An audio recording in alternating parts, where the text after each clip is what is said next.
Selamat pagi dan shalom bagi kita semuanya. Perkenalkan, nama saya Yesita Mulina, SPT MSI. Saya merupakan dosen tetap dari program studi peternakan FST Unkris Wina Sumba. Pada kesempatan pagi hari ini, saya akan melakukan presentasi dengan judul Total Polycyclic Aromatic Hydrocarbon (pH) pada dendeng sapi yang diberi asap cair tempurung kelapa dengan konsentrasi yang berbeda. Pendahuluan. Daging ini merupakan pemenuhan kebutuhan gizi bagi manusia karena daging mengandung komposisi nutrisi yang cukup baik. Namun permasalahan dari daging ini mudah rusak, mudah tercemar bahan kimia, dan hal ini akan berdampak pada kualitas gizi pada daging juga menjadi menurun. Sehingga diperlukan metode penanganan daging yang baik. Salah satunya adalah dengan pengolahan dendeng.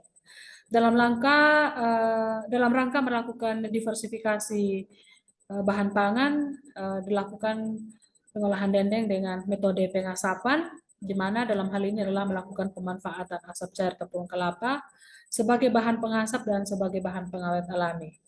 Di mana ada khasiat tempurung kelapa ini mengandung antimikroba dan antioksidan seperti aldehid, asam karboksilat, fenol yang aman digunakan untuk pengolahan produk pangan. Yang kedua juga meningkatkan cita rasa asap yang khas pada daging. Lalu yang ketiga, pemanfaatan asap cair dapat mencegah terpaparnya pH yang bersifat karsinogen bagi masyarakat. Berdasarkan beberapa permasalahan di atas, maka tujuan penelitian ini untuk mengetahui cemaran pH pada dendeng sapi dan untuk memberikan informasi bagi konsumen tentang pengolahan produk daging asap yang aman dan sehat. Metode penelitian. Penelitian ini dilakukan pada Januari 2018 sampai dengan Juni 2018 di Laboratorium Kimia dan Gizi Pangan Undip, dan pengujian sampel dilakukan di LPPT UGM. Bahan dan peralatan yang dilakukan dalam penelitian ini, bahan menggunakan sapi jantan peranakan ongol, diambil pada bagian bottom row, di mana diperoleh dari RPH Penggaran Kota Semarang, menggunakan madu timor, dan asap cair tempurung kelapa yang merupakan asap olahan sendiri oleh peneliti menggunakan peralatan yang dirancang sendiri oleh peneliti. Peralatan yang digunakan dalam penelitian ini yaitu timbangan analitik untuk menimbang sampel menggunakan, lalu juga pisau, ada beker glass, ada batang pengaduk, lalu juga loyang, lalu juga ada oven dan zipper bag untuk mengisi sampel. Metode penelitian. Penelitian ini menggunakan RAL yang terdiri dari 3 perlakuan dan 5 ulangan sehingga terdapat 15 unit sampel. Pengolahan prosedur penelitian. Pertama, pengolahan asap cair, dan ini merupakan gambaran peralatan, merupakan rancangan saya sebagai peneliti, di mana tempurung kelapa diisi pada wadah yang berbentuk kerucut ini, atau stainless yang berbentuk kerucut, lalu nanti asap akan tertampung pada wadah ini, lalu dialirkan pada peralatan ini berupa kondensor, dan selanjutnya setelah asap yang sudah mengalir ke sini akan ditampung ke ujung kondensor. Lalu untuk mengantisipasi supaya kondensor ini tidak rusak atau terlalu panas, dibantu menggunakan air untuk proses pendinginan. Lalu untuk yang membantu pengepulan asap ini dibantu oleh kipas angin yang berwarna hijau pada gambar ini. Lalu pembuatan dendeng yaitu menghilangkan lemak eksternal. Lalu selanjutnya dengan menggunakan pisau diiris daging secara melintang dengan ketebalan 3 mili. Daging diisi pada beker gelas dan menempatkan sesuai perlakuan, dan dicampur dengan gula kelapa 7,5% dan madu 22,5%, dan diovenkan pada suhu 55 derajat selama 4 jam. Lalu dilakukan pengujian total pH. Variabel pengamatan yaitu pengujian pH cair tempurung kelapa dengan dendeng menggunakan kromatografi gas Shimatsu tipe GC 2010. Lalu yang berikutnya analisis data kadar pH dan pada asap cair tempurung kelapa dan data pH pada dendeng sapi dilakukan pengujian secara deskriptif. Tabel 1. Terlihat bahwa kandungan pH asap cair tempurung kelapa, naphthalen itu menjadi tinggi, diikuti dengan asepnaten, lalu benzoapirene, dan yang paling rendah adalah penantrene. Terbentuknya secara keseluruhan pH pada asap cair ini karena terjadinya dekomposisi secara termokimia pada bahan-bahan organik saat proses pembakaran tempurung kelapa, di mana dalam mekanisme kerjanya produk asap cair ini secara kuat membentuk partikel-partikel karbon dan membentuk gas. Lalu secara kesehatan, benzoapirene ini yang salah satu senyawa yang sifatnya karsinogen dan tidak boleh melebihi dari 10 mg sesuai dengan standar WHO. Dan dari hasil penelitian ini, kadar pH secara keseluruhan masih layak untuk diaplikasikan pada daging. Lalu yang berikutnya, kadar pH pada dendeng asap. Terlihat bahwa benzoatrazene merupakan senyawa yang tertinggi, lalu yang lain itu rendah. Yang pertama, di mana naphthalen, senyawa ini memiliki resiko yang berbahaya bagi kesehatan karena juga menyebabkan kanker apabila terpapar dalam makanan, di mana dalam hasil penelitian ini terlihat bahwa konsentrasi 3-6% naphthalen itu menjadi rendah 0,61 mg, di mana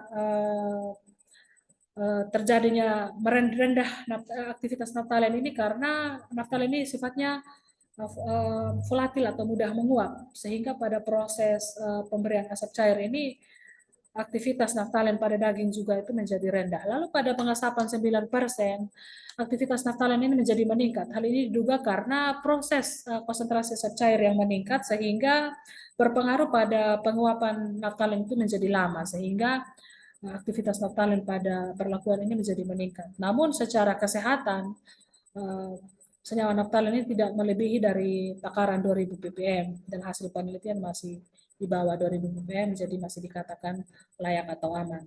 Lalu yang kedua, asepnaten, di mana hasil penelitian konsentrasi 3% sampai 6% menghasilkan asepnaten 0,53 dan 9% menjadi meningkat 2,07.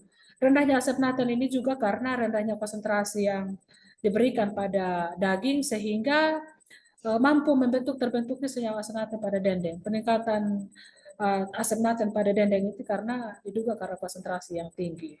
Lalu penantrene terlihat pada daging untuk seluruh perlakuan ada di kisaran 0,38. Hal ini karena konsentrasi juga pengasapan juga masih rendah sehingga penantrene yang dihasilkan menjadi rendah. Namun secara mekanisme kerjanya penantrene ini terjadi karena proses kimiawi akibat suhu dan pH dan mikroorganisme yang dapat mendegradasi bakteri yang bersifat patogen dan bersifat karsinogen. Pada intinya penantrene terbentuk didukung dengan suhu pH dan mikroorganisme tertentu yang terdapat pada bahan pangan.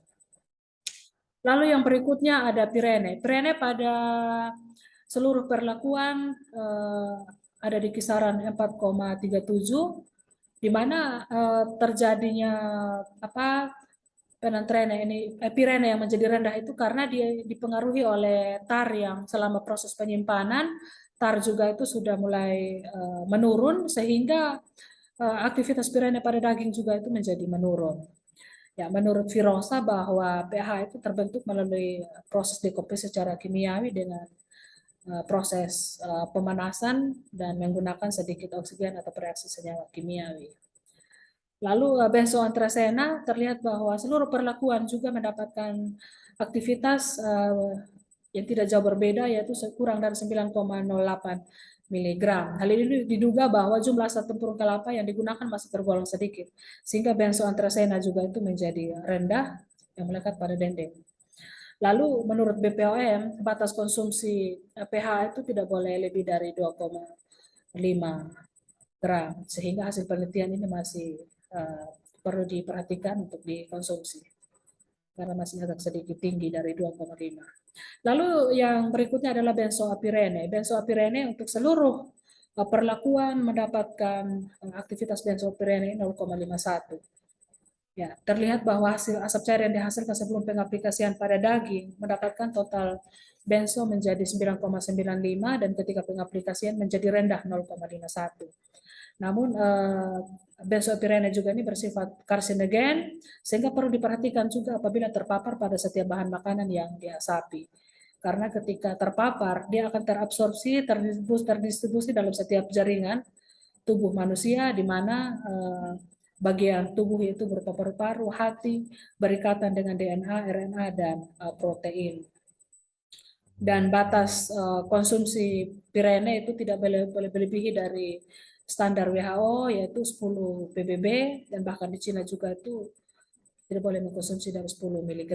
Dan hasil penelitian ini juga masih aman karena tidak melebihi dari 10 ppb. Kesimpulan dari penelitian ini adalah dengan penelitian dihasilkan adalah asap cair tempurung kelapa mendapatkan konsentrasi pH yang tertinggi, akan tetapi ketika pengaplikasian pada dendeng pH-nya juga menjadi rendah dan senyawa pH yang dihasilkan tidak melebihi dari ketetapan WHO, sehingga perlakuan ini dapat dijadikan referensi bagi industri daging dalam melakukan pengolahan daging yang awet dengan pertimbangan dan nilai mutu gizi yang baik.